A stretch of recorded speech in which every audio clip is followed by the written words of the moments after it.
¿Qué tal, muchachos? Tengan ustedes muy buena noche.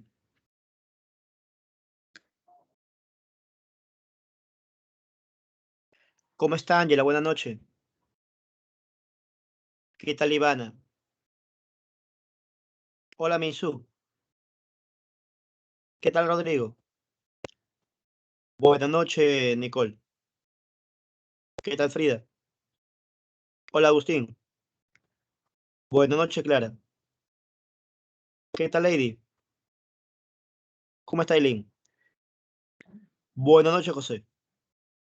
¿Cómo está, Yair? ¿Qué tal, Dayana? Pequeño dolor de muela. Nada que un analgésico no lo pueda solucionar, mi estimada Dayana. ¿Qué tal, Grecia? ¿Cómo está, Lady? Hola, Kelly. ¿Qué tal, Brigitte? Buenas noches. Hola, Javier. ¿Qué tal, Estrella? ¿Cómo está, Rosa? Hola, Alejandro. ¿Qué tal, Fiorella? ¿Cómo está, Eusebio? ¿Qué tal, Marcelo? Hola, Milagros. ¿Qué tal, Mayra? ¿Cómo está, Grecia? Hola, Helen. ¿Qué tal, Florisa?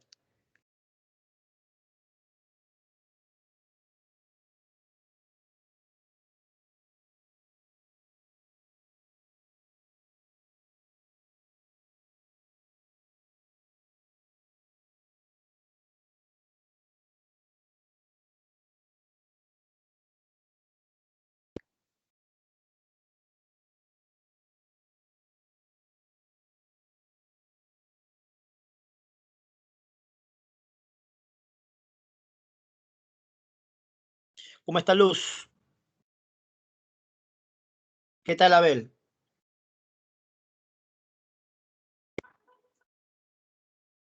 Hola, Fiorella.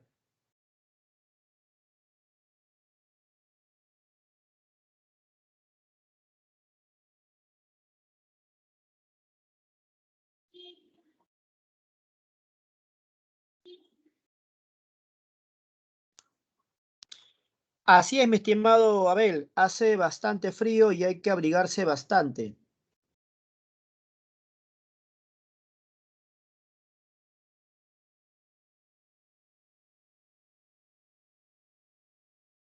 Y es hora ya de usar la casaquita, de usar doble media. Ah, si tiene la frazada tire, genial. Aunque no están de moda los polares, ¿no? Los polares. Listo. Bueno, jóvenes, buenas noches con todos. Vamos a dar inicio a la clase. Les comento que en el examen anterior, la primera pregunta tiene un porcentaje bastante aceptable, 87% de eficiencia.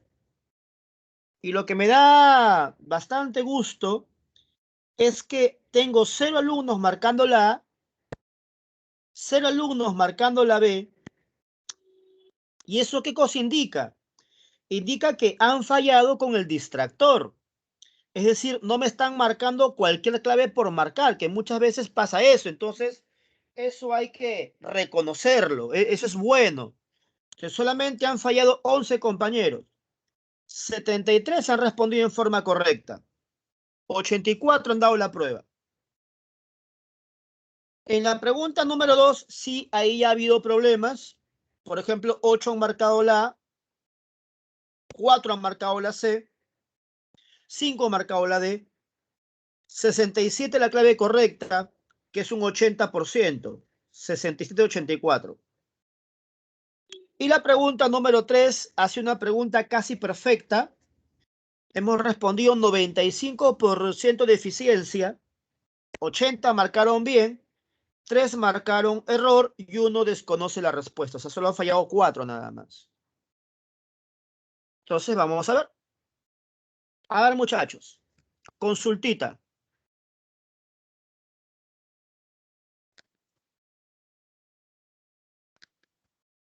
El máximo aporte de Atenas ¿Cuál fue? Disculpa la ofensa. ¿Cuál fue el máximo aporte de Atenas? A ver.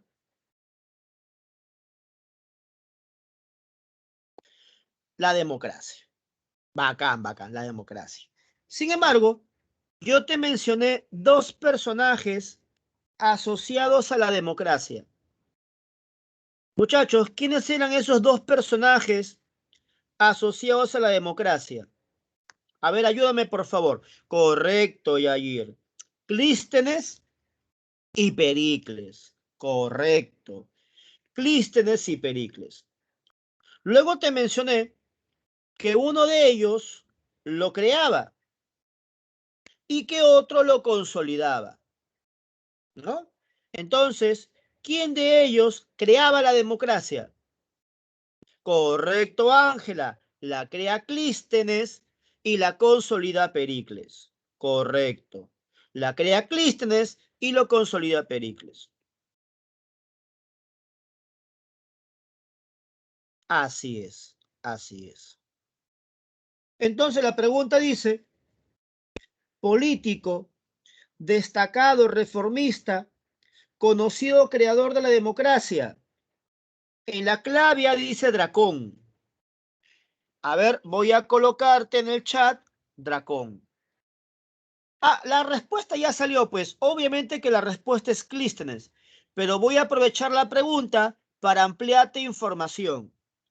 ¿Ya? La respuesta obviamente ya salió. Clístenes, que lo marcaron 73.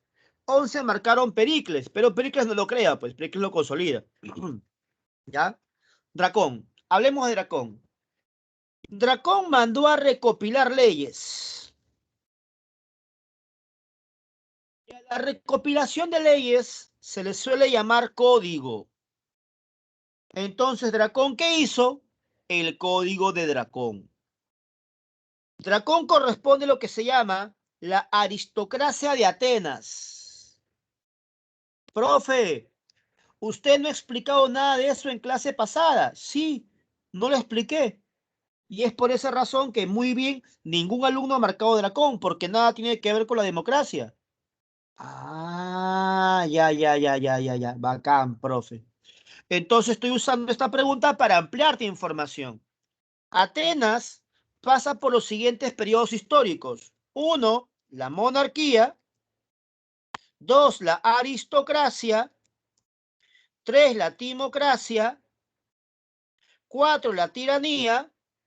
Y 5, la democracia. Profe, más lentito que yo quiero tomar nota, profe. Es por esa razón que lo estoy escribiendo en el chat. ¿Ya? Para que no se pierda, correcto, lo que estoy expresando en forma oral, en el chat te estoy colocando las etapas de la historia ateniense. Monarquía, ahí está. Aristocracia, timocracia, tiranía y democracia.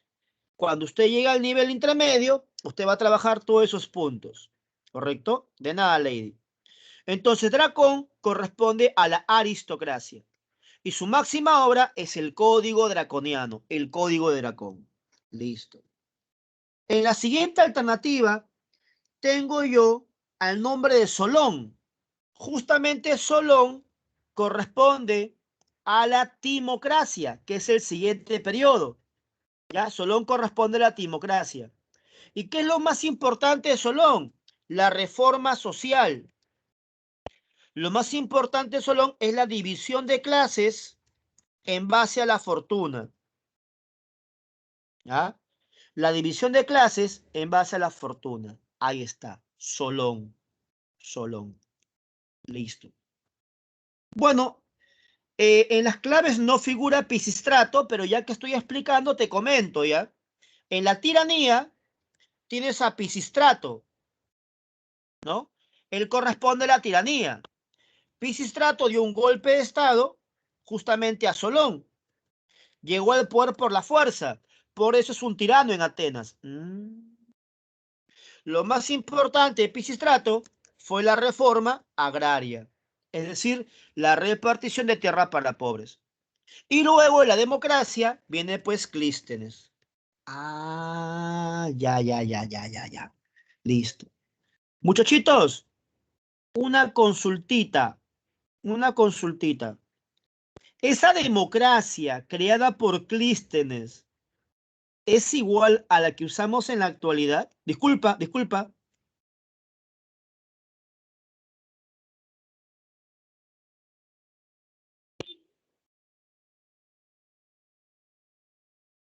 Pues obviamente que no. Obviamente que no.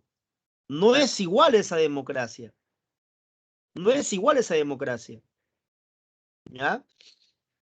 A la democracia griega se le llama democracia directa. A la democracia griega se le llama democracia directa.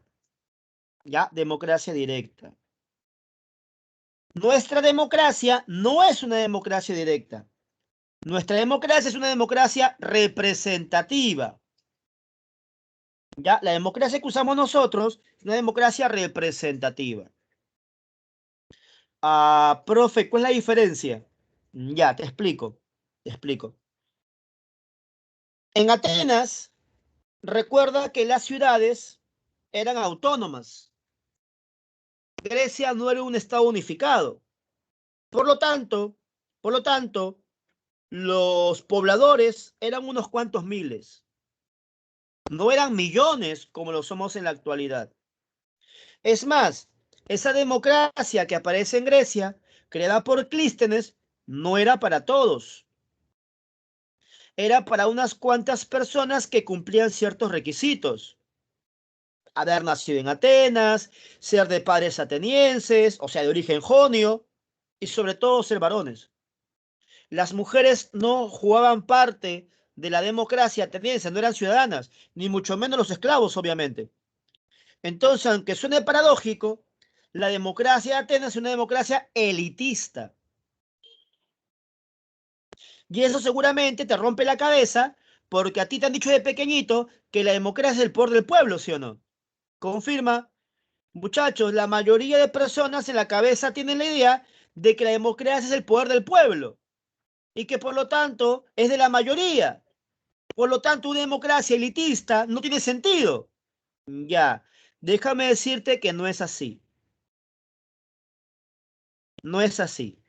No es así. No es así. Te voy a explicar. En Atenas existía una asamblea llamada el Consejo de los 400. Clístenes dividió Atenas en tribus y cada tribu en demos. Y por los demos sacó representantes al Consejo de los 400. Y ahí surgió la palabra democracia, el poder del demo.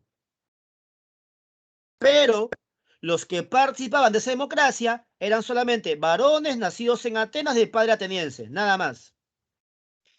Profe, he vivido engañado, profesor. Entonces, ¿de dónde viene la idea de que el poder es del pueblo? Ya, ya, te explico, te explico. Más adelante, dentro de un par de meses, veremos la clase de ilustración.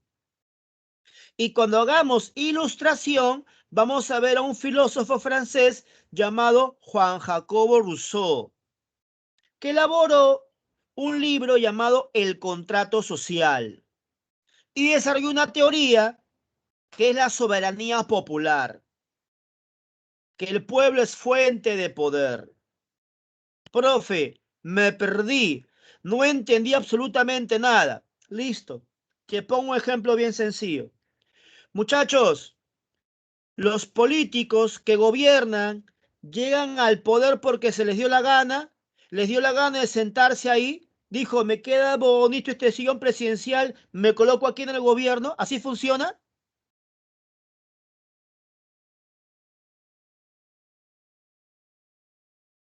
Obviamente que no, obviamente que no.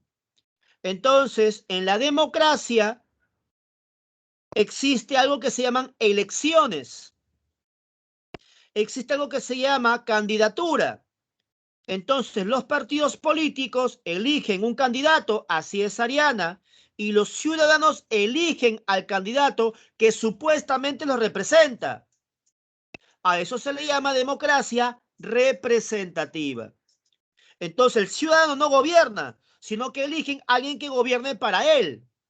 Así funciona la democracia representativa. ¿Se entendió, jóvenes?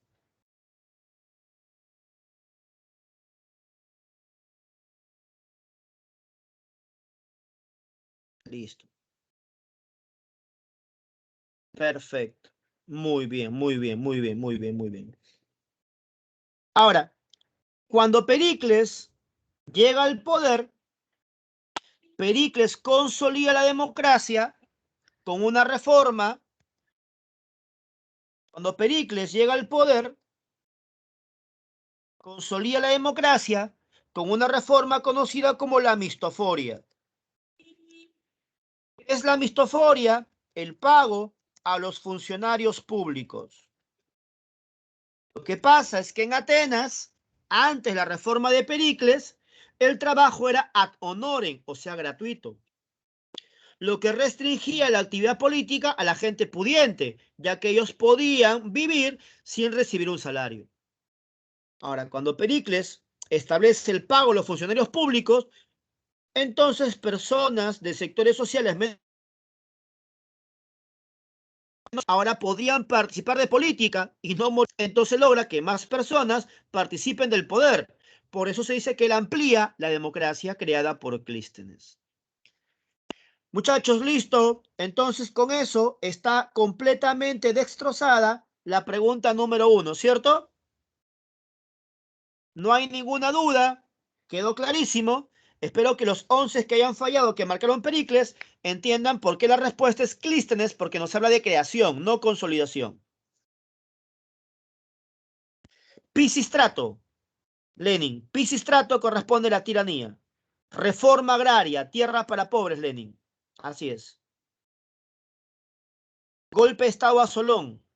Llegó al poder por la fuerza, tirano, Pisistrato. Listo. Ahora, en la monarquía gobernaban los reyes conocidos como basileus, mi estimado Lenin. Ya gobernaban los reyes que eran denominados basileus. Listo. Muy bien. Ahora, la pregunta número 2 sí me preocupa un poquito, muchachos, porque si bien es cierto, la mayoría contestó bien, 80%, los errores que se han cometido no deberían cometerse si usted manejara filosofía y literatura. Entonces hay cosas por corregir, ¿no? Sí, la clave ya la sé, mi estimada Lady. La intención no es dar la clave, porque si solo fuera dar la clave, indicaría nada más la respuesta correcta. La intención es ver en qué han fallado y por qué han fallado.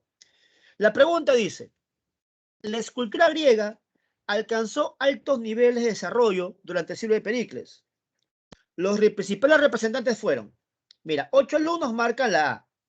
La A comienza con Fidias, ¿correcto? Fidias es el más grande escultor de Grecia. Y mostramos en las diapos sus famosas obras, el Zeus Olímpico y el Frontis del Partenón. Sin embargo, al costado de Fidias dice Sófocles. Entonces yo pregunto, ¿Sófocles es escultor?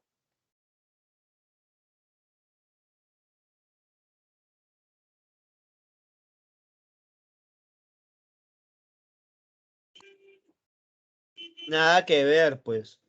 Claro, Sófocles no es escultor, pues. Entonces vamos a ampliar información. Usted debe saber, por su clase de literatura, que en Grecia se clasifican los géneros literarios. ¿Ah? En Grecia se clasifican los géneros literarios, que son los siguientes: el género épico, el género lírico, ¿correcto? Y el género dramático, ¿ya? Dentro de esos tres géneros, ya su profe de literatura le va a explicar, pues, Homero, la famosa Ilíada, la Odisea, ¿no? Ya eso te va a explicar tu profe de literatura, pues. Me centro en la parte dramática. El género dramático va a llevar a la constitución del teatro griego. Pregunta, examen, admisión. Tu profe te va a explicar, o te ha explicado seguramente, el culto al dios Dionisios, los famosos cantos, los famosos ditirambos, hechos por los machos cabríos. Y el género dramático se divide en dos, que es la tragedia y la comedia. En la comedia destaca Aristófanes, el más grande comediante de Atenas. Su máxima obra, Las nubes, donde critica a Sócrates. Pregunta examen a Misón San Marcos. Mientras que en tragedia tienes a tres monstruos: Esquilo, Sófocles y Eurípides. Dime si hasta ahí estoy bien. Los géneros literarios se dividen en épico, lírico, dramático. El dramático se divide en tragedia y comedia, representada en el teatro. En la comedia destaca Aristófanes, autor de Las nubes, donde critica a Sócrates. Y en la tragedia tienes Esquilo, Sófocles y Eurípides. ¿Estoy bien o me he equivocado, señores?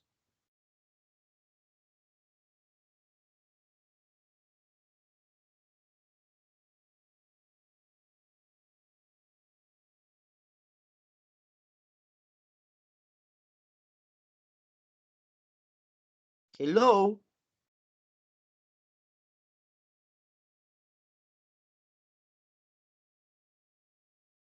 Ah, recién van a ser género dramático. Ya, entonces, que te sirva como introducción entonces para tu clase de género dramático, entonces, aunque qué raro, porque lo primero que se lleva es tragedia griega, pero bueno, si usted dice que recién lo va a llevar, bueno.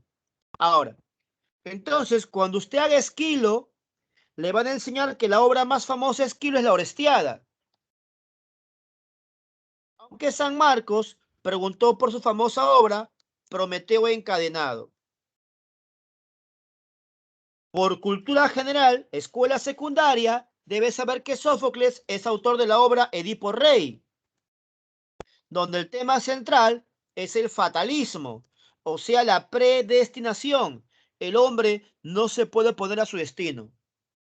Mientras que Eurípides se introduce la psicología femenina y realiza obras con nombre de mujer como Ifigenia, Medea, Alcestes. Por lo tanto, decir que Sófocles es escultor es incorrecto. Y al costado me ponen Esquilo, peor todavía. Listo, entonces la A no es. Ahora, cuatro compañeros marcan la C. En la C dice Mirón, bacán. Mirón, autor del Discóbolo. Perdón, la C dice Esquilo, que ya explicamos es trágico. Sófocles es trágico. Y Eratóstenes, que lo ves en la clase de geografía. Eratóstenes mide la circunferencia de la Tierra.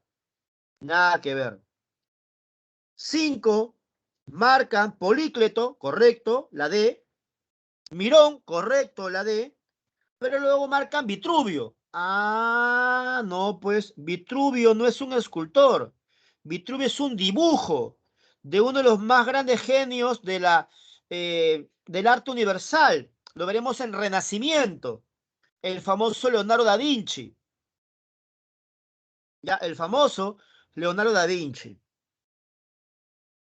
Entonces, muchachos, lo que pasa es que han caído con los distractores. Te has fijado en un solo nombre, pero los tres tenían que tener la respuesta correcta, pues. Entonces, en la A, Fidia estaba bien, pero no Sófocles Esquilo. En la C, ninguno era escultor.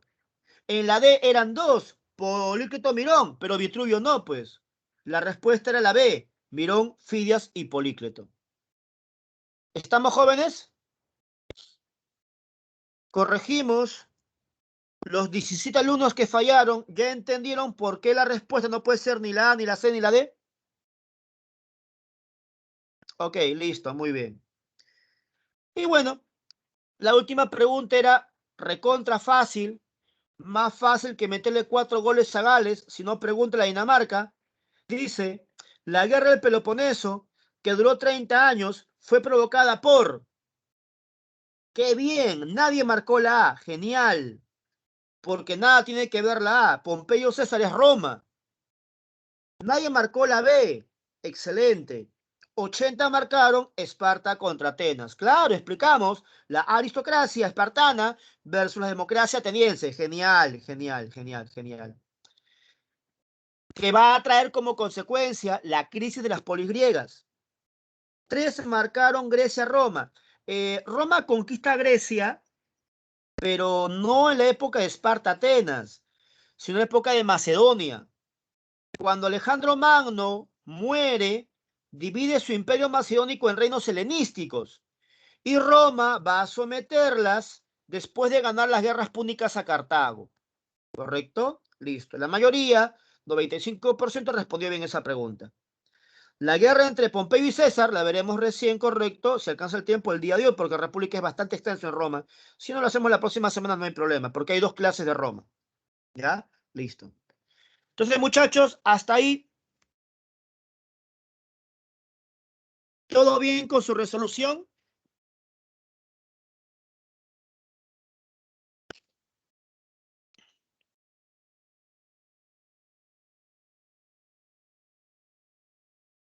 Perfecto. Entonces entramos a un nuevo capítulo. Ahora trabajaremos Roma. ¿Ya? Roma. El programa nos indica que hay que trabajar Roma en dos clases. La intención es trabajar hoy día Roma República y la próxima Roma Imperio. Sin embargo, te comento que la mayor cantidad de preguntas de examen de admisión son de Roma República. República es bastante extenso, entonces yo hoy día seguramente me alcanzará para hacer la mitad de República. La próxima semana completamos y hacemos también la parte de Imperial. Yo te indicaré qué estudiar de Imperio. ¿Ya? Vamos a comenzar con lo básico. A ver, muchachos. Disculpa la ofensa. Sorry con excuse me. Yo sé que usted es un bravo. Yo sé que usted es un pro. Dime, por favor, todo lo que sepas de la ubicación de Roma.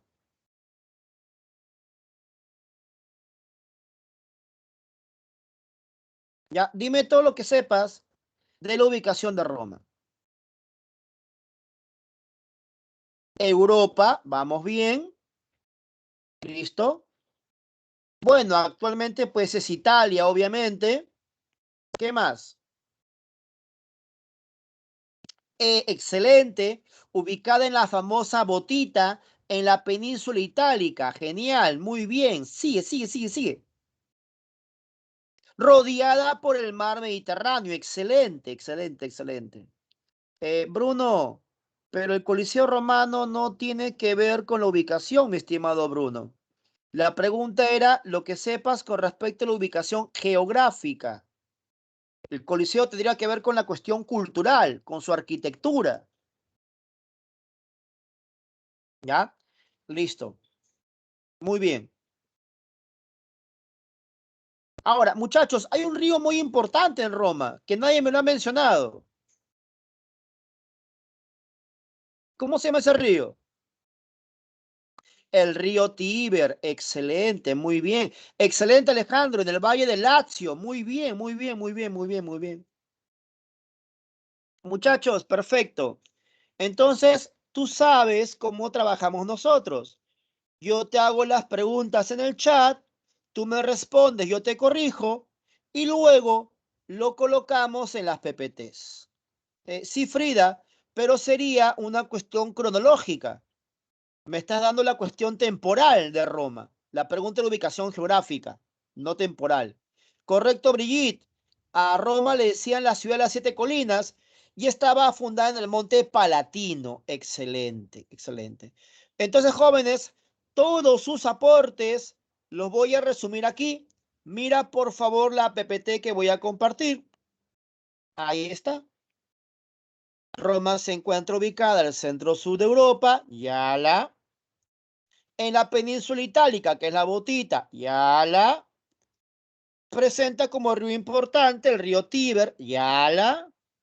Y está rodeado por los límites que son los Alpes, el mar Jónico, el mar Adriático, el mar Tirreno. Tal vez esto sea lo nuevo para ti, ¿no? Tal vez. Y presenta tres regiones, que son la Italia continental, la Italia peninsular y la Italia insular. Entonces, para que eso cobre sentido, así es Frida, Roma se va a expandir, pero en la etapa republicana. Sus orígenes se encuentran dentro de la península itálica. Después empieza a expandirse ya en la etapa republicana. ¿Sí? Listo. Ahora mire por acá. Acá tenemos un mapita que resume todo lo que está acá. La península itálica está al centro-sur de Europa. Ahí está. Centro-sur de Europa, península itálica. Acá podemos visualizar el río Tíber. Ahí está. Hidrografía, río Tíber. Si tú miras la parte norte, la parte arriba, por acá están los Alpes. Ahí está. Norte de los Alpes. Ahí está.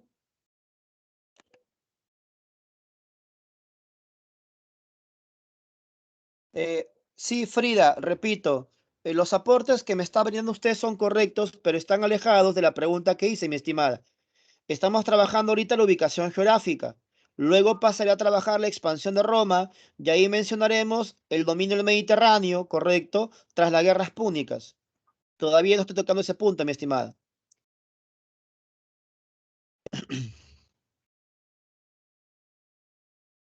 Listo. Ahora mire por acá. Si usted compara lo que estamos explicando, a la derecha se encuentra el mar Adriático. Ahí está, o sea, al este.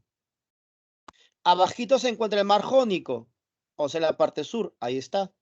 Y a la izquierda el mar Tirreno. Ahí está, al oeste. A todo esto se le llama el mar Mediterráneo occidental. Ya, no lo olvide. A todo eso se le llama el mar Mediterráneo occidental. Occidental. ¿Correcto? Brigitte, ahí está lo que me estás preguntando, lo estoy mostrando en el gráfico. Ahí lo puedes comparar, mi estimada Brigitte. Ahora, ¿qué cosa es la Italia continental? Pues la que está en el continente, o sea, lo que está después de los Alpes. ¿Qué es la Italia peninsular? Pues la botita, la península itálica. Mientras que la Italia insular, ¿qué cosa es? Las islas, que son Córcega, Cerdeña y Sicilia. Entonces, muchachos, yo quiero saber si coincide tus respuestas, coinciden los aportes con lo que hemos mostrado en teoría y si se entendió la explicación del gráfico.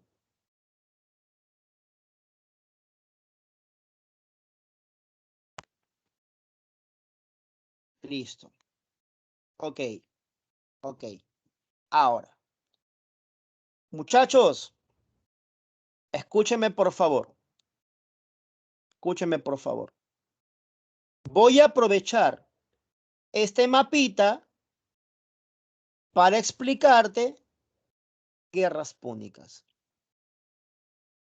Voy a explicarte guerras púnicas a partir de este mapita. ¿Usted recuerda cuando la semana pasada le expliqué guerras médicas y le respondí todas las preguntas de examen de admisión de San Marcos sin mencionar una sola batalla ni un solo personaje?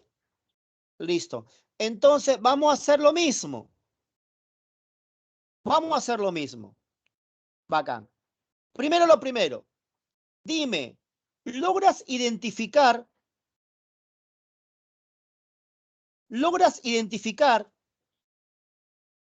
Cartago en el mapa? Avísame, por favor, si logras identificar Cartago en el mapa. Perfecto, perfecto, perfecto, perfecto. Listo. Para aquellos que no lo identifican, te lo voy a mostrar. Acá está, mira. Cartago en África. Ahí está, Cartago. Entonces, Cartago, así es, Lady, era la máxima evolución de una sociedad llamada Fenicia.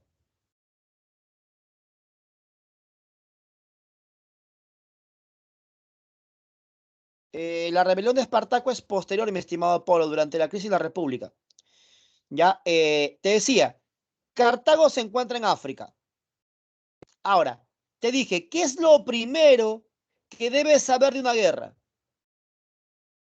¿Qué es lo primero que debes saber de una guerra?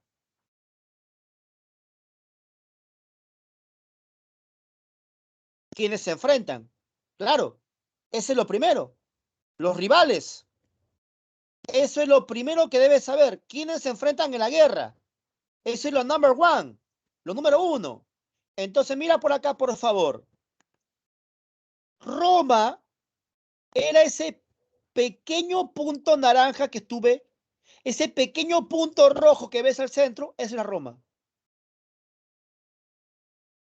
Profe, ¿está bromeando, profe? No. No vayas a pensar que Roma de frente era una potencia. No. Roma era ese pequeño punto rojo que ves ahí en el Lazio. Nada más. Es más, la parte de Córcega, la parte de Cerdeña, la parte de Sicilia eran de los cartagineses. Los romanos se lo van a quitar luego de la Primera Guerra Púnica. O sea, Cartago era quien dominaba las rutas comerciales del Mediterráneo occidental. Lo que pasa es que Roma va a empezar a expandirse. Roma va a empezar a expandirse. Muchachos, disculpa, se entiende por lógica que la primera expansión romana tendrá que ser en la península itálica, ¿o no? Disculpa. Se entiende por lógica que si Roma se va a expandir, el primer lugar que debe someter es la península. Correcto. Entonces Roma venció a todos los pueblos que estaban en la península, latinos, etruscos, ecos, volcos, ligures, samnitas y demás. Ahora, si usted recuerda su clase de geografía, una península es una parte del continente que se mete en el mar. Ahí está, este es el continente, esta es la península y se mete en el mar.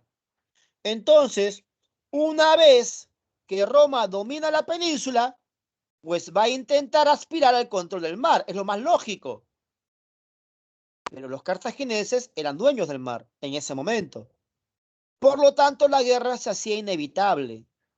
A los cartagineses le decían el imperio Puni. Por eso las guerras se les va a llamar guerras púnicas. Por favor, disculpa esta pregunta, examen admisión.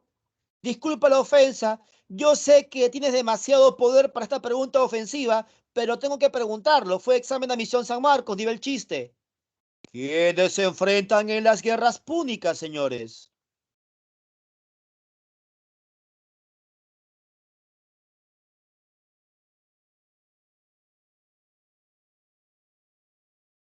Según todo lo explicado, ¿quiénes se enfrentan en las guerras púnicas? Los romanos contra los cartagineses. Correcto. Roma versus Cartago. Excelente. Roma versus Cartago. Muy bien, muy bien, muy bien. Ahora, ¿te acuerdas de la estrategia? ¿Por qué primero te digo Roma contra Cartago? ¿Te acuerdas el truquito que te enseñé? Te enseñé un truquito. Porque gana Roma. Excelente. Roma gana las guerras púnicas. Excelente. O sea, está bien tu respuesta Cartago sobre Roma, no hay problema. Pero recuerda que yo por estrategia siempre te voy a indicar al vencedor primero, para que así más fácil entiendas quién gana la guerra. Listo, gana Roma. Muy bien, muy bien. Ahora, un favor, un favor. Una vez que ya sé quiénes pelean, ¿cuál es lo segundo que debo saber, muchachos? ¿Cuál es lo segundo que debo saber? Después de los rivales. ¿Qué me interesa para el examen de admisión? Las causas, por qué pelean, las causas, el motivo, excelente. Entonces, mire el gráfico, por favor, y dime qué se disputan Roma y Cartago. Mire el gráfico y dime qué se disputan Roma y Cartago.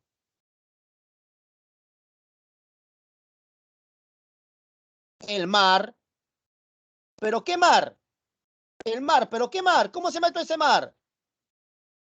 El mar. ¿Cómo se llama todo ese mar, señores? ¿Cómo se llama todo ese mar que te he dicho?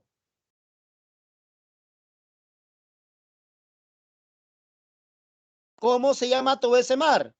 El mar Mediterráneo. El mar Mediterráneo.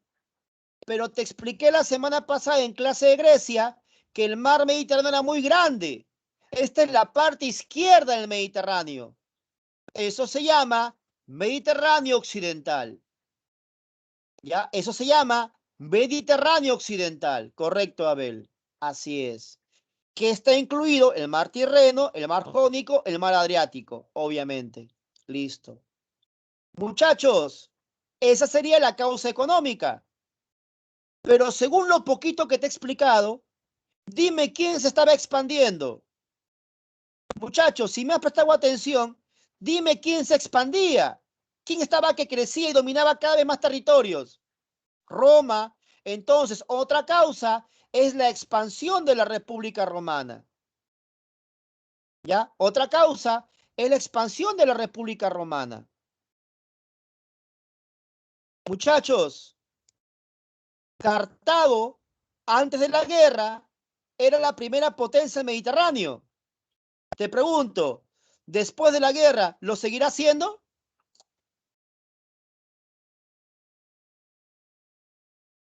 Ya no, porque ahora eso será para Roma. Entonces San Marcos preguntó, principal consecuencia de las guerras púnicas. Roma domina el Mediterráneo occidental. Roma se queda con lo que se estaba disputando. Roma se convierte en la primera potencia del Mediterráneo. La expansión de Roma sería una causa política y el control del mar una causa económica. Listo. ¿Qué tal, muchachos? ¿Se entendió la explicación de las guerras púnicas? Ahí están respondidas tus preguntas de examen a misión de San Marcos de guerras púnicas. Solamente con la ubicación geográfica nada más. Solamente con un pequeño mapa nada más. Sencillito. Listo. Está claro que eso no es todo lo de la guerra, obviamente, ¿no? Ya en el nivel intermedio, a usted se le va a explicar la primera guerra púnica, la segunda guerra púnica, la tercera guerra púnica. Si Lenin, Roma se convierte en la principal potencia del Mediterráneo. No se preocupe, Lenin, lo estoy explicando. Roma se convierte en la primera potencia del Mediterráneo. Así es. Listo. Ya sabe usted que cualquier consulta puede hacerla sin ningún problema. Ya. Muy bien. Muchachos, pregunta número 2. Roma pasa por 3 periodos históricos. ¿Cuáles son, muchachos? Uno es la ubicación. 2 era desarrollo. Roma pasa por 3 periodos históricos. ¿Cuáles son?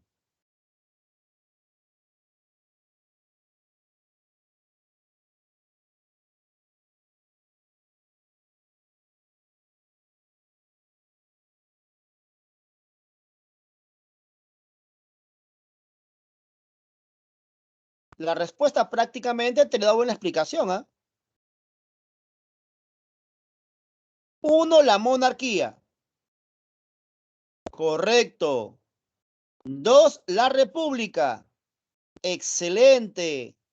3, el imperio. Muy bien, muy bien. Esa es la respuesta correcta. Monarquía, república, imperio. No se preocupe, Yair, tranquilo, no hay problema, yo entiendo.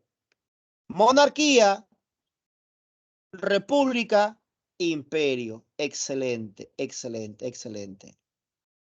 A ver, muchachos, escúchame con atención. Disculpa la ofensa.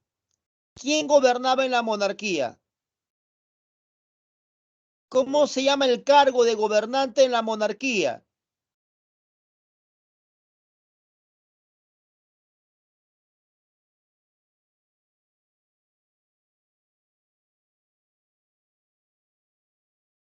El monarca, pues. Lógico. El rey, pues. Es correcto el dato, mi estimada Ladi, pero no es necesario ese nivel de precisión y tampoco fue lo que había preguntado. ¿Ya? Sígame, por favor, la secuencia de las preguntas que le hago. El monarca, el rey. Excelente. Disculpa, ¿quién gobernaba en el imperio? Disculpa, ¿quién gobernaba en el imperio? En la monarquía, el rey.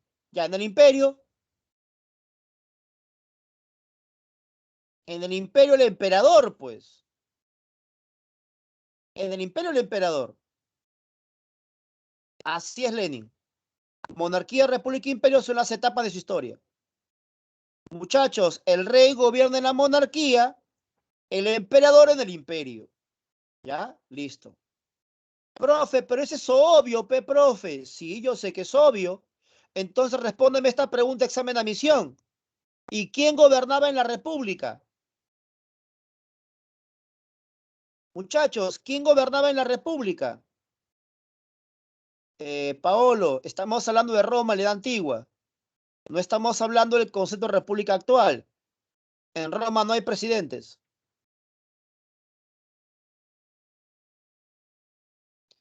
¿Quién gobernaba la República Romana? El Consejo. No se preocupe, Pablo. Recuerde que le hago la corrección con el fin de que pueda corregir y aprender. No lo hago con otra intención. No, Ariana. El Senado era un órgano de poder. Sí. No, Dayan, porque los reyes son de la monarquía. En la República no hay reyes. Sí, pero ¿cómo se me hace gobernador, pues?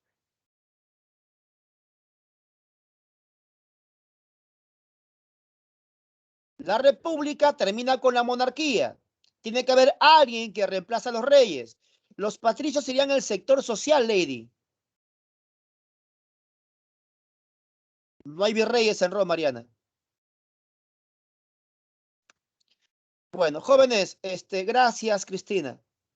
Muchachos, cuando tú me respondas una pregunta, no lo hagas bajo el supuesto. Cuando yo te hago una pregunta, si usted no tiene idea de lo que le pregunto, simplemente escríbeme, profesor, no sé, no recuerdo. Cuando usted supone, yo tengo que corregir cada una de sus respuestas. No, Rodrigo, Augusto es emperador y no es un cargo, es un título. Las respuestas son los cónsules, muchachos. Los cónsules reemplazan a los reyes, ¿ya? Los cónsules reemplazan a los reyes. ¿Listo, muchachos? Muy bien. Ahora, en la monarquía romana había dos familias, los latinos y los etruscos. El día de hoy no nos vamos a enfocar en los reyes Rómulo, Numa Pompilio, Tulio Tilio, Comarcio.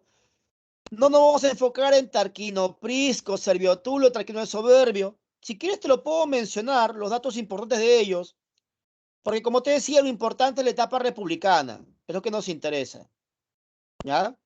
Pero si desean, no hay problema, les puedo explicar algunos datos básicos de esos reyes, ¿ya? Ahora, lo que me importa es lo siguiente. Muchachos, ¿qué aportes hace Roma a la humanidad? A ver, te leo. ¿Qué aportes realiza Roma a la humanidad?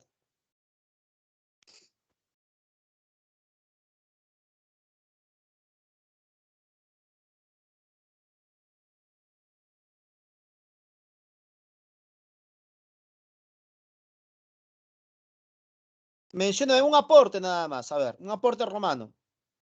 Así como Grecia aporta la democracia, aporta el teatro, ¿qué aporta Roma a la humanidad? Un aporte cultural. Ya, ya.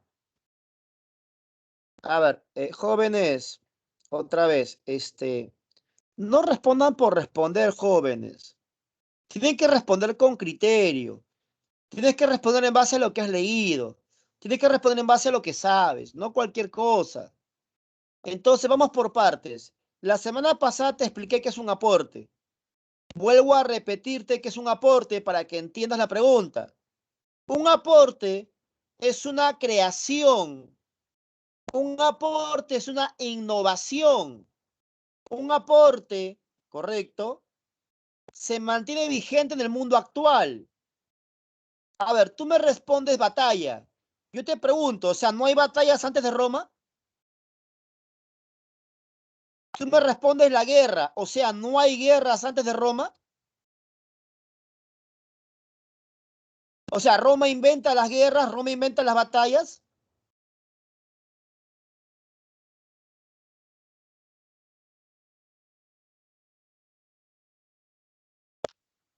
Te pregunto.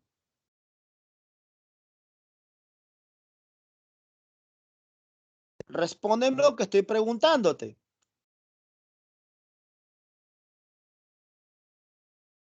No, gracias, Flavio.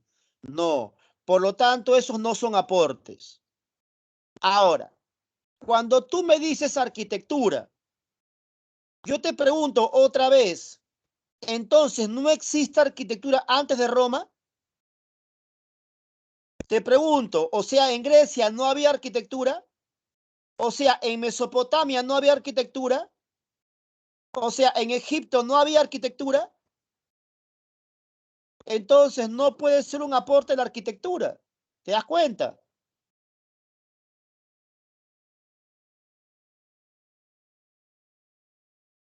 Ahora, lo que sí puedes decirme es ciertas innovaciones arquitectónicas. Ahí cambia la cosa. Ah, ahora sí, Brigitte. Claro, el hormigón, por ejemplo. El hormigón no existía antes de Roma. Eso fue examen de admisión de la uni, por ejemplo. ¿Te das cuenta? El cemento, el arco y la bóveda de medio punto. Entonces, ahí recién me estás dando un aporte, ¿te das cuenta? Listo. Ahora, me han dado, correcto, como respuesta los sistemas de numeración. Eso es Mesopotamia, señores. Sumerios. El calendario es de Mesopotamia. El calendario solar es de Egipto. Pero el calendario de 12 meses que conocemos usando julio y agosto, ese sí es romano. Ese sí es romano. ¿Ya? Listo. A ver, te voy a ayudar ya. Florisa, repito, un aporte es una innovación. La literatura es un aporte que viene de Mesopotamia.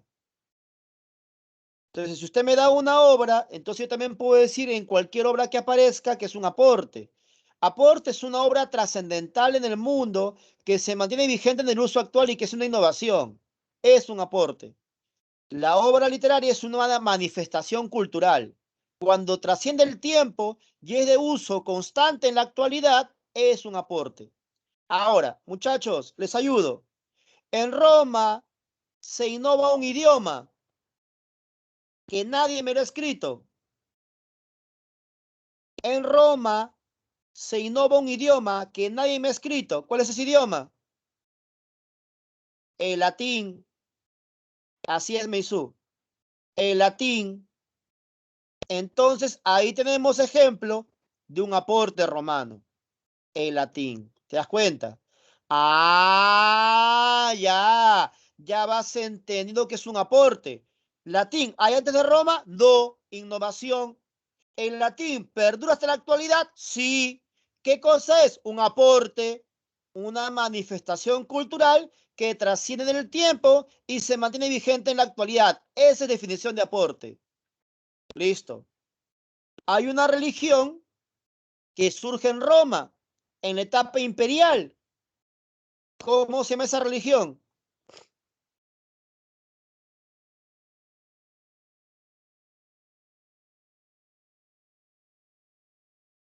El cristianismo.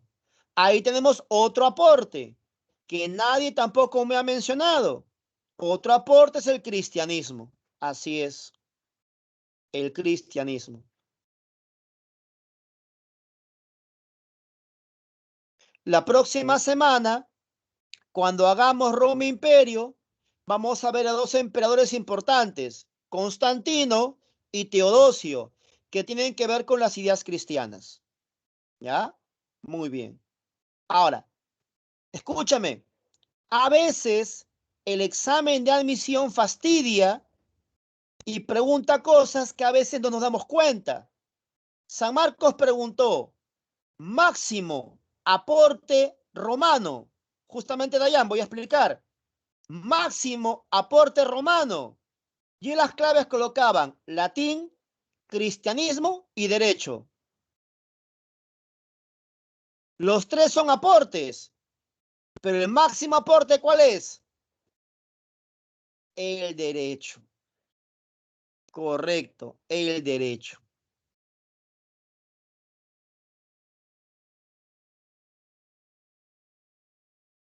Profesor, pero hace media hora yo he respondido derecho, profesor. Ok, Shilo, ahora te explico. Hace rato yo he explicado derecho, profesor, no me hace caso. No, jóvenes, no es que no te haga caso. Yo sabía que muchos han colocado la respuesta, pero quería ver qué más decían los compañeros. Si yo decía que derecho era lo correcto, entonces ya no iba a ver sus demás respuestas que me estaban colocando para corregirlos. Ya el derecho. Ahora, muchachos, problema. Te pregunto, ¿Roma inventa las leyes? ¿En Roma aparecen las primeras leyes?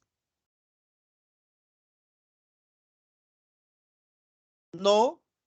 En Mesopotamia aparecen las primeras leyes, no en Roma. En Roma no aparecen las primeras leyes, aparecen en Mesopotamia. Profe, pero usted me dijo que un aporte tenía que ser innovador. Ya, te voy a explicar, te voy a explicar, te voy a explicar.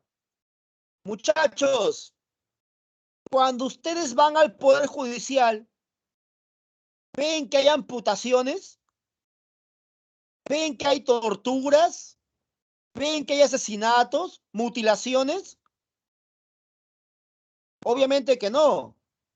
Entonces, nosotros no hemos heredado el derecho mesopotámico. Ah, ya, ya, ya, ya, ya, ya, ya. Si bien es cierto, las primeras leyes no son romanas, las leyes que usamos nosotros sí son de Roma. No usamos las leyes de Mesopotamia. En cambio, en Oriente sí hay pena de muerte, en Oriente sí hay pena de mutilación, en Oriente sí hay tortura. En cambio, en Occidente no.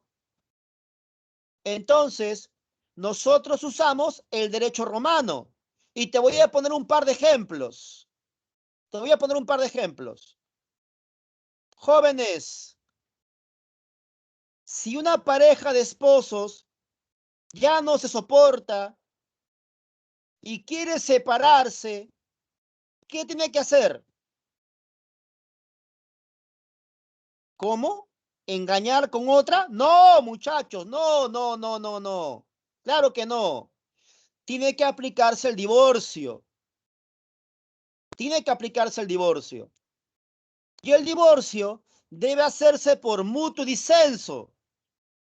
El divorcio debe hacerse por mutuo disenso. ¿Qué cosa es mutuo disenso? Mutuo acuerdo. Ambas partes tienen que estar de acuerdo. Es por eso que cuando tú has visto las novelas, siempre la pareja le manda los papeles para que el otro firme, ¿sí o no? Oye, te pido el divorcio. Y si no firma, no se divorcian, pues. Porque ambos tienen que estar de acuerdo. Es el mutuo disenso. Eso es derecho romano. Otro ejemplo. Te pongo otro ejemplo. Imaginemos que no estamos en pandemia. Imaginemos que no estamos en pandemia. ¿Ya? Imaginemos que no hay restricciones, no hay cuarentena. Imaginemos.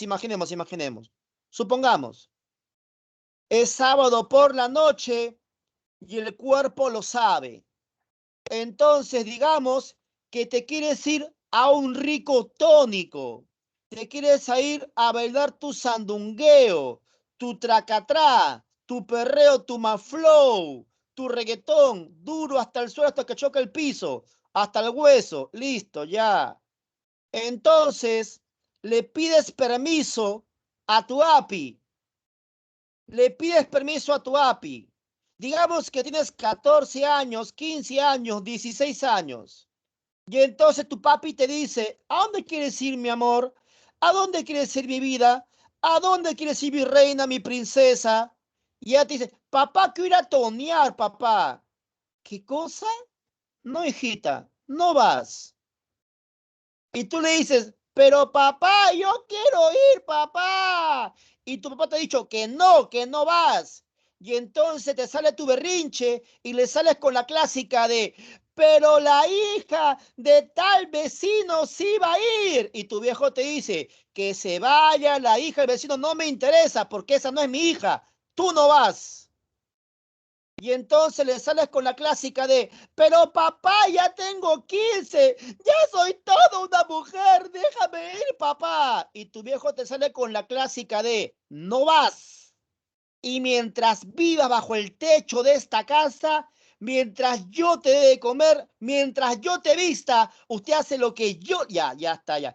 Ya la gente conoce esa historia, ya la gente sabe, pues, ¿correcto? La gente conoce, así es, así es, así es. Muchachos, aunque usted no lo crea, eso forma parte del sistema jurídico.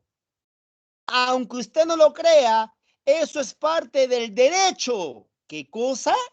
Profe, que no me deje entonear eso. ¿Está en la ley, profesor? Sí. Se llama patrias potestas. Y eso viene del derecho romano. Se llama la patria potestad. El derecho de los padres para poder mandar a sus hijos mientras sean menores de edad. Así es. Ahora, te doy un datito. En Roma, el derecho del padre incluía la vida del hijo. Entonces, la próxima vez que no te dejen ir a tonear, siéntete agradecido porque al menos a ti no te matan, solo te encerran en tu cuarto nada más.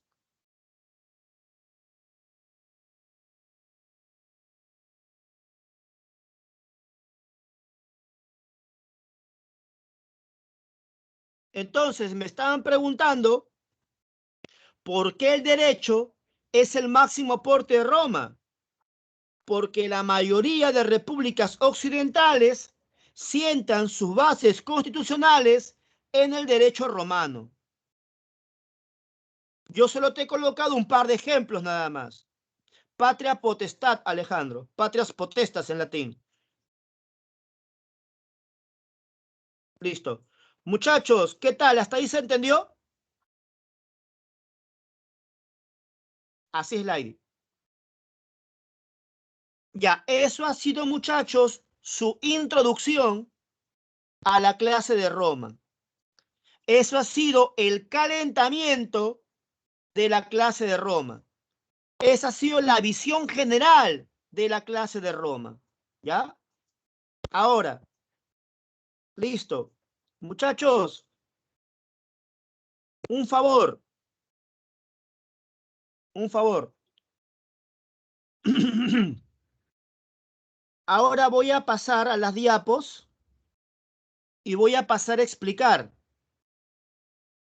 Y te voy a pedir, por favor, máxima atención. Por favor. Porque Roma es un tema muy extenso, muy amplio y demasiado importante. ¿Ya? Préstame atención, por favor.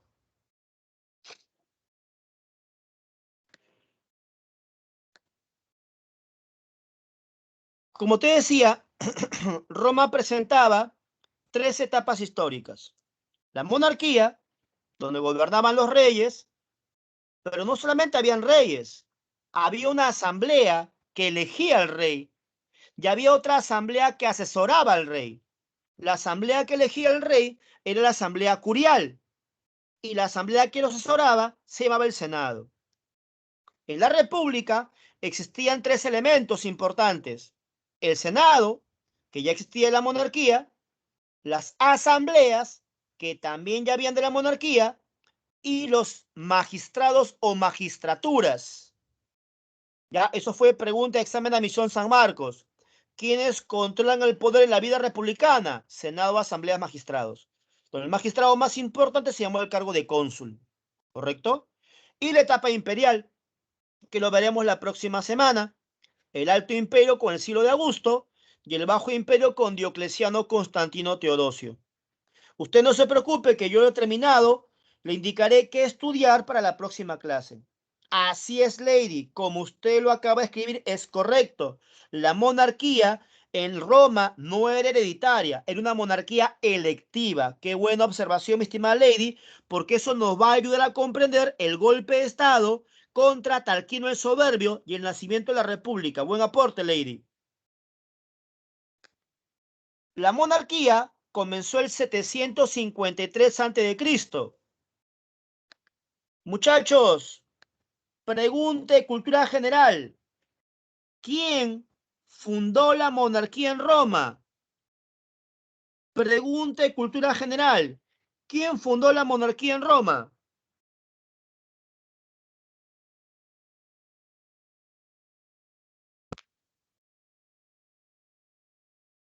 Rómulo. Correcto, Lady. Rómulo. Por eso Rómulo se convertirá en el primer rey de Roma. Por eso Rómulo se convertirá en el primer rey de Roma.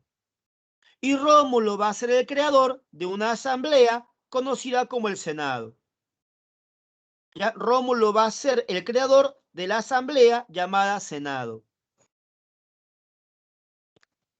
La monarquía dura hasta el 509. El 509 será derrocado el último rey etrusco, llamado Tarquino el Soberbio.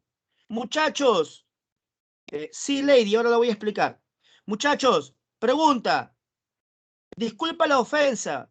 Cuando termina la monarquía, ¿qué nace? Disculpa la ofensa, por favor. Cuando termine la monarquía, ¿qué nace?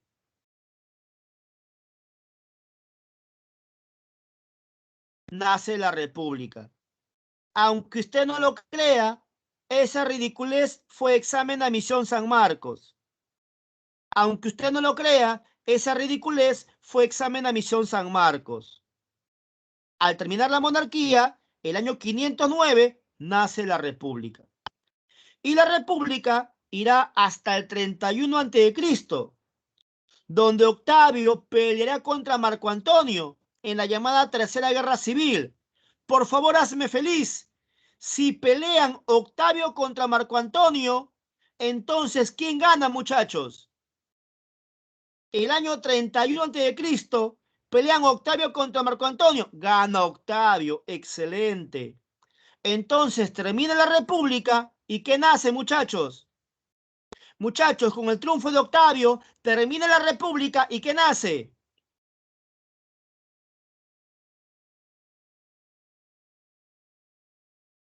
Nace el imperio. Por lo tanto, Octavio es el primer emperador.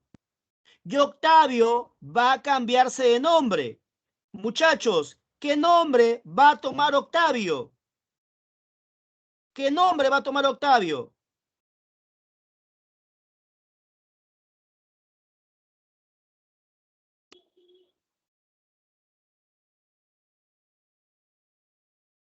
Augusto. El Senado, Alejandro. Augusto. Ya Octavio va a tomar el nombre de Augusto. ¿Correcto, Dayan? Entonces Roma vivirá el siglo de Augusto, que lo veremos la próxima clase. La próxima clase veremos el siglo de Augusto. Así es. Que es el máximo apogeo del Imperio Romano. Luego Roma caerá con la invasión de los pueblos bárbaros el año 476. Ahí termina la Edad Antigua y nacerá la Edad Media. Ya, pero eso lo vemos la próxima clase. Listo. Ahora mira por acá. El origen de Roma. Toda sociedad explica su origen a partir de dos versiones. La versión legendaria y la versión histórica. ¿Qué nos dice la versión legendaria? Muchachos, disculpa por favor, ¿cuál es la leyenda más famosa que explique el origen de Roma? Pues obviamente la leyenda de Rómulo y Remo. ¿Ya? La leyenda de Rómulo y Remo. Listo. Ahora, jóvenes, por favor, recuerden que estamos a un nivel preuniversitario. Si bien es cierto, estamos en un módulo básico, nosotros tenemos que trabajar de acuerdo a lo que es el nivel pre. Recuerda que ya no estamos en colegio. Entonces, hay cosas que yo no voy, correcto, a dilatar el tiempo. Te digo esto con el mayor de los cariños porque muchos chicos me preguntan cosas intrascendentes como por ejemplo, profesor, ¿verdad que Rómulo y Remo eran amamantados por una loba? Así es. ¿Y cómo se llama la loba? Profesor, ¿verdad que Rómulo y Remo eran criados por un grupo de pastores campesinos? Así es. ¿Y el pastor y su mujer, cómo se llamaban los que crían a Rómulo? Ya. Muchachos, yo te puedo responder esas preguntas. El pastor se llama Fausto, la mujer se llama Laurencia, la loba se llama Luperca. Pero, pero muchachos, eso no es lo trascendente. O sea, eso no es lo importante. Recuerden que la historia es análisis, la historia es crítica, la historia es ciencia. Quítate de la mente la visión narrativa de la historia. La historia no es un cuentito, la historia no es para jugar, ¿ya? Entonces, lo que tenemos que hacer nosotros es analizar la leyenda, interpretar la leyenda, sacar de ahí posibles preguntas de examen de admisión. Ya la parte legendaria la puedes dejar para tu profe de literatura, pues ya él que te cuente cuento, pues. ¿Ya? Ya, entonces escúchame. Violento, ¿ah? Violento. Muchachos, el papá de Rómulo se llamó Marte. Te pregunto, ¿quién es Marte? En la mitología romana, ¿quién es Marte? Es el dios de la guerra. Excelente. Marte es el dios de la guerra. Vamos bien, vamos bien. Ahora, la mamá de Rómulo es Rea Silva. La mamá de Rómulo es Rea Silva. Entonces yo te pregunto, ¿qué sale de la unión entre un dios y un mortal? ¿Qué resulta de la unión entre un dios y un mortal? Un semidios. Correcto, Paolo. Un semidios. Excelente, excelente. Siguiente, con esta última pregunta te consagras, ¿ah? Con la última te consagras. ¿Cómo se llamó la clase alta en Roma? ¿Cómo se llamó la clase aristócrata en Roma? ¿Cómo se llamó la clase dominante en Roma? Los patricios. Correcto, Lenin. Los patricios. ¿Cómo? ¿Patricio amigo de Bob Esponja? No, pues, muchacho, ese Patricio no. Estamos hablando del Patricio romano. ¿Ya? Ahora escúchame. Los patricios, como cualquier otra sociedad a lo largo de la historia, necesitan justificar su poder como clase dominante. Y para eso van a usar la leyenda. Profe, no entendí nada. Listo. Entonces, vamos a ponerte un ejemplo. Vamos a ponerte un ejemplo. Ayúdame. Muchachos, ¿cómo se llamó en el Perú antiguo la máxima autoridad del Tahuantinsuyo? ¿Cómo se llamó en el Perú antiguo la máxima autoridad del Tahuantinsuyo? El Inca. Correcto, el Inca. El Inca. Te pregunto, ¿en el Tahuantinsuyo todos eran incas? Disculpa, ¿en el Tahuantinsuyo todos eran incas? No, pues no, no, no, no, no, no. Los incas eran los descendientes del fundador del Cusco. Muchachos, ¿y quién fundó el Cusco? Muchachos, ¿quién fundó el Cusco? Manco Cápac. Correcto, Manco Cápac. Y todos conocemos que hay una leyenda que explica el origen de la fundación del Cusco. La leyenda del lago Titicaca, de Manco Cápac y Mama Ocllo. Muchachos, ¿Manco Cápac fue enviado o no por los dioses? Te pregunto, así es, Paolo, ¿Manco Cápac eran o no enviados de dioses? Así es, eran hijos del sol, en la leyenda. A eso me refiero, Paolo, claro que sí, según la leyenda. Entonces, cuando los incas dicen descender de Manco Cápac, se interpreta entonces también descienden de dioses. Entonces, cuando los incas dicen que descienden de Manco Cápac, se entiende, se infiere, descienden de dioses. Dime, ¿hasta ahí estamos?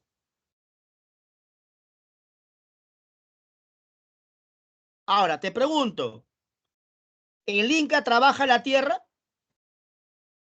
Te pregunto, ¿el Inca es campesino? No, esos son los Hatunrunas. Esos son los Hatunrunas. Te pregunto entonces, ¿los Hatunrunas tenían origen divino? ¿Los Hatunrunas descendían de Manco Cápac? No. Entonces ya me entendiste. La leyenda se usa para justificar el poder de la clase dominante y asegurar la explotación.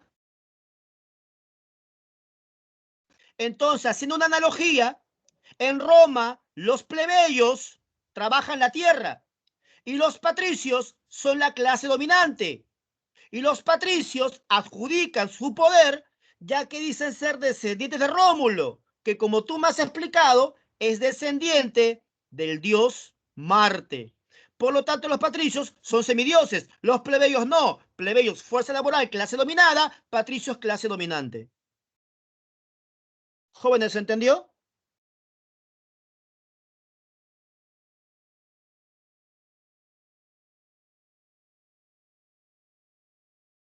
Ok, listo. ¿Qué? ¿No se entendió? Ah, ya. Ya, ya, listo. Entonces, muchachos, esa es la manera de abordar una leyenda. Los plebeyos podían realizar diversas actividades, Brigitte. Una de ellas era el comercio, también eran campesinos. También iban a la guerra, también, Brigitte. Listo.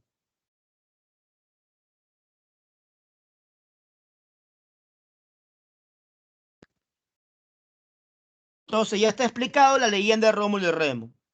Desde el punto de vista histórico, Roma fue la mezcla de tres pueblos distintos: latinos, etruscos, sabinos, también ecos, volcos, ligures, samitas, griegos y demás. Acá podemos ver en este mapa la explicación que acabo de darte. Ahí están los etruscos en la parte norte, ahí están los latinos en la parte central y ahí están los griegos en la parte sur. Muchachos, ¿hasta ahí todo claro? ¿Hasta ahí todo claro?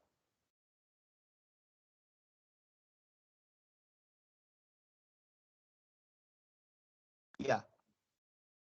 Ahora escúcheme, por favor. Ahora escúcheme, por favor. Vamos a analizar la estructura social de Roma republicana. Pero si usted se da cuenta, lo que yo le pongo en día, pues lo que analizamos. Entonces, mire por acá, mire. Los patricios, ellos controlan las principales instituciones políticas. ¿Qué significa eso? Que ellos controlan los órganos de poder. ¿Por qué? Porque son la clase dominante. Los plebeyos, ellos en un inicio no tenían acceso al poder, eran libres sin acceso al poder, pero lo irán consiguiendo en forma progresiva. ¿Cómo? A través de la lucha social. Así surge el derecho romano, a partir de la lucha entre patricios y plebeyos. Los esclavos eran una minoría, pero a medida que Roma se va expandiendo, se van a convertir en la principal fuerza laboral de la República. Roma llegó a ser una sociedad esclavista, pero los esclavos se consiguen por campañas militares. Por lo tanto, cuando Roma era pequeña, Roma no tenía gran cantidad de esclavos. Roma, después de su expansión, empieza, correcto, a tener más esclavos. Si de repente has leído un poquito más, habrás encontrado la palabra clientes, que eran los sirvientes.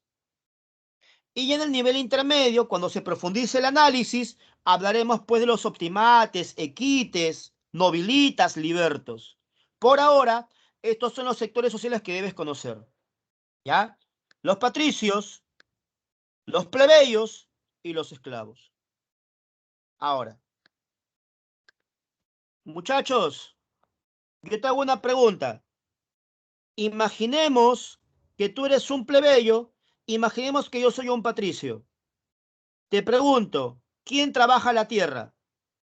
Tú eres plebeyo, yo soy patricio. ¿Quién trabaja la tierra?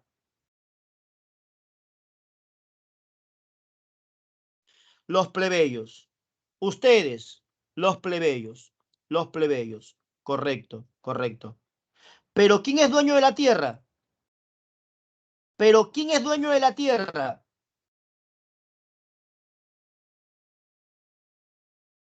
Los patricios. En este caso yo, en el ejemplo yo, los patricios. Correcto. Ya. Te pregunto entonces, disculpa, ¿hay igualdad económica en Roma? Te pregunto, ¿hay igualdad entre patricio y plebeyo? No, no hay igualdad económica. Te pregunto, ¿hay igualdad social en Roma? Te pregunto, ¿hay igualdad social en Roma? Tampoco, porque el patricio es dominante, el plebeyo es dominado. Te pregunto, ¿hay igualdad política en Roma? No, porque los cargos públicos son de los patricios, los plebeyos no acceden. No hay igualdad política tampoco. Ahora, yo te hago una pregunta. ¿A ti eso te parece justo? Tú que eres plebeyo, ¿te parece justo que tú trabajes, seas la fuerza laboral y no tengas derechos? ¿Te parece justo? Ya, a ti no, obviamente. A ti te parece injusto. Pero para mí, que yo soy patricio, a mí me parece recontra justo porque yo soy hijo de Dios. Yo soy de la highlight. En cambio, tú eres chusma, tú eres color puerta. Para mí no hay problema, para mí está todo bien, para mí todo está en orden, para mí no hay nada malo, para mí no hay injusticia. Ronnie, el Coliseo Romano se hace en la etapa imperial. En el imperio, los gladiadores, esclavos, pelean en la etapa imperial. Estamos en la etapa republicana. ¿Ya? Listo. Ahora, muchachos, entonces hay un problema en Roma. Ese problema se llama la lucha patricio-plebeya. Los plebeyos van a pedir igualdad y los patricios, en un inicio, no se lo van a dar. Claro, muchachos, porque si yo te doy igualdad, dejaré de ser clase dominante, pues.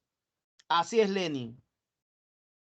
Entonces los plebeyos hicieron algo, Lady, el rapto de las Sabinas es una leyenda que corresponde a la monarquía romana de Rómulo, cuando funda Roma para procrear y poblar la ciudad. Es intrascendente. Estamos haciendo Roma República, Lady.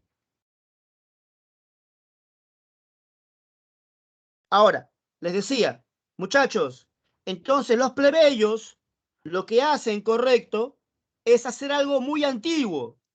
¿Qué cosa? Negarse a trabajar. O sea, hacer huelgas. Yo te pregunto, cuando el plebeyo haga su huelga y deje trabajar la tierra, ¿el patricio va a trabajarla?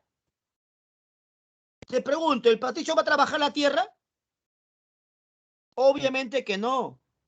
Obviamente que no.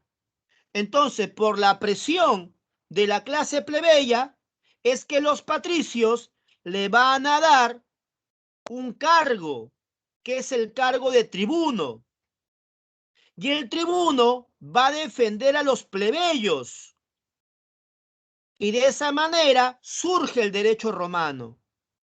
Así surgen las leyes romanas, por la presión de los plebeyos.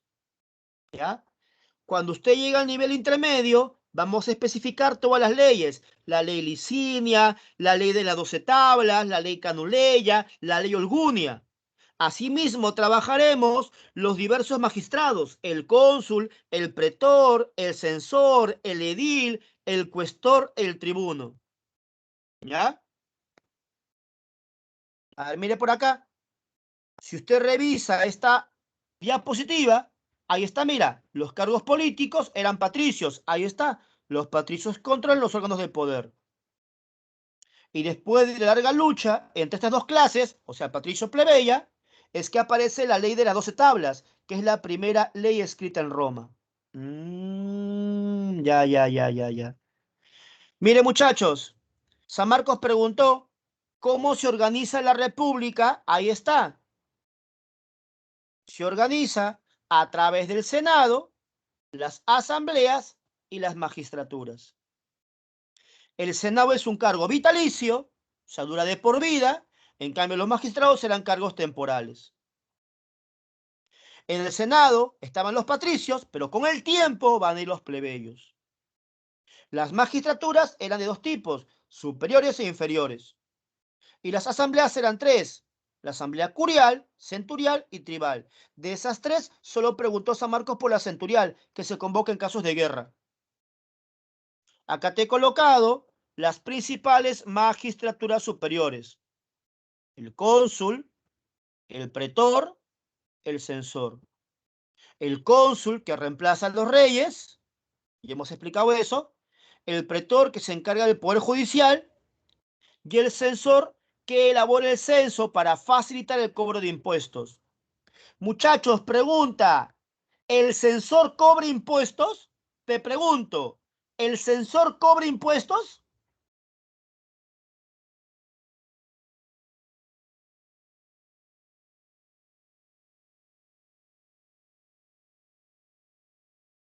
No, el que cobra impuestos es el cuestor, ¿correcto? Mira por acá, acá te elaboré un cuadrito con las magistraturas inferiores. Ahí está, el cuestor, el edil y el tribuno.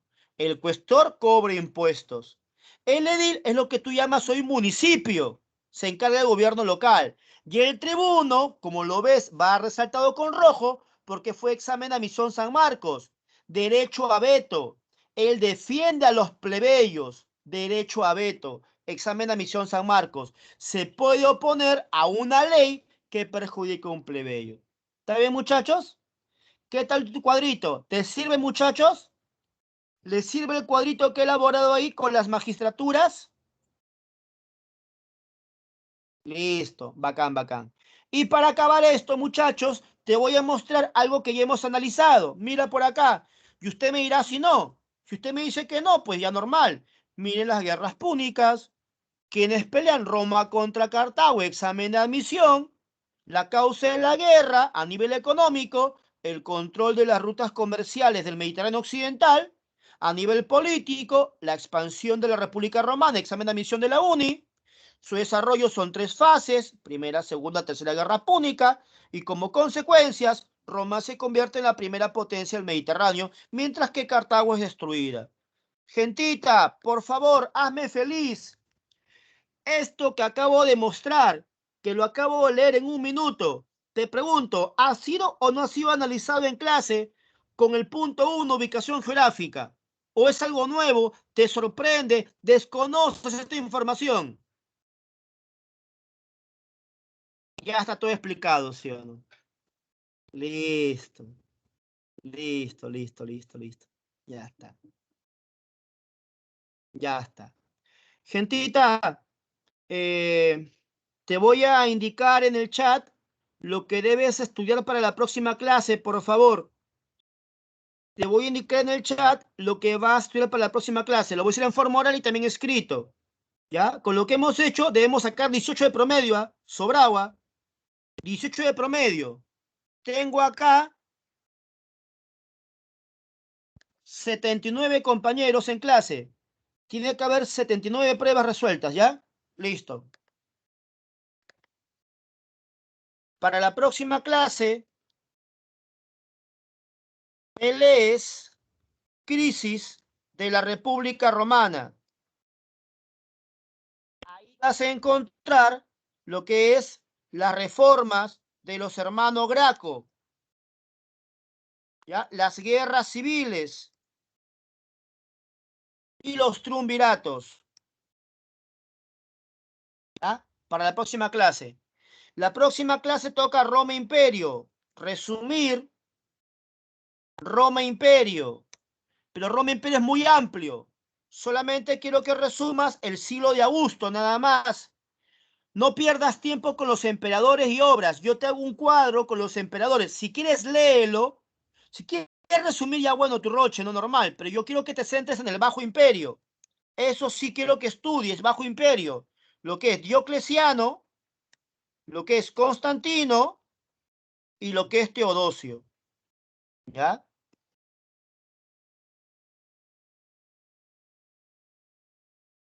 ¿Listo, muchachos? Repito, para la próxima clase, para empalmar República con Imperio, lee Crisis de la República, la reforma de los hermanos Graco, las guerras civiles y los triunviratos. El próximo tema es Roma e Imperio. Me voy a centrar en dos puntos, el siglo de Augusto y el Bajo Imperio. El siglo de Augusto y el Bajo Imperio. Los demás emperadores, si quieres puedes leerlo, pero no te compliques mucho que eso no ha venido en San Marcos. Y en el Bajo Imperio sí es importante los tres emperadores que te he mencionado, Diocleciano, Constantino, Teodosio. ¿Ya? Buen fin de semana, muchachos. Pueden ir a destrozar su examen. Me imagino